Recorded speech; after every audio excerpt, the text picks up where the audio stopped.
बापांको पिंडदान कले अभिजित मजुमदार पुओ कहीं बापांकर शुद्धिक्रिया सरिबा परे सारा परिवार लोक मैंने बापांको शुद्धि हो सारिबा परे आज तांका पुओ निज हाथ में आज पिंडदान करुथुबार नजर आसचंती।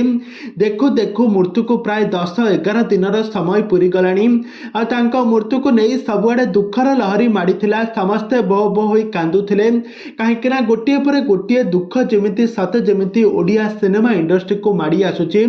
समस्ते कांदिबारे लागिछंती आ वर्तमान समय एबे बहुत बड़ दुख खबर एबे से कांदुथुबार नजर आसचंती। तांका परिवार लोक माने समस्ते शुद्धिवादी होई सारिबा परे आज तांका पुओ आज निज हाथ में बापांको पिंडदान करुछंती।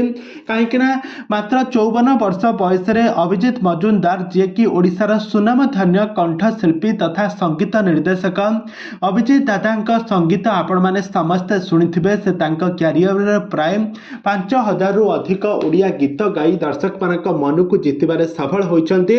बहुत सारा सेलिब्रिटी माने आसी मध्य शुद्धि होइथिले तांका सहित तांका परिवार लोकन को सांत्वना देइथिले। हॉलीवुड रो सुपरस्टार अनुभव महांती, बाबूशान महांती आहुरी एमिति बहुत सारा कलाकार माने आसी तांका घरे तांका परिवार को सांत्वना देइथिले, परिवार को सहायता करथिले। तबे दर्शक बंधु एबे जहाँ देखिबा पई मिलिछि ओडिया घर परंपरा रीतिनीति अनुसार अभिजित मजुमदारकर तांकर मृत्यु परे तांको 10 दिन पालिले आउ यहाँ परे तांकर शुद्धिक्रिया सरिबा परे तांका पुओ आज निज हाथ में आज बापांको पिंडदान करुछंती।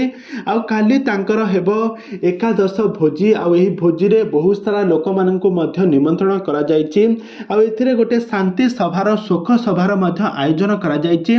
आउ समस्ते आसी सेठी अभिजित दादांकर तांकर नेतृत्व रे तांका बीती जाइथिबा तांका सहित अभुला स्मृति को सेठी प्रकाश करिवे, सेठी सब मनर कथा सब कहिबे। एमिति किछि आयोजन करा जायछि। तबे प्रभु जगन्नाथଙ୍କ निकटरे प्रार्थना करंतु अभिजित मजुमदारଙ୍କ आत्मार सद्गति पाई प्रभु जगन्नाथ तांको सबबेले खुशी रे रखंतु।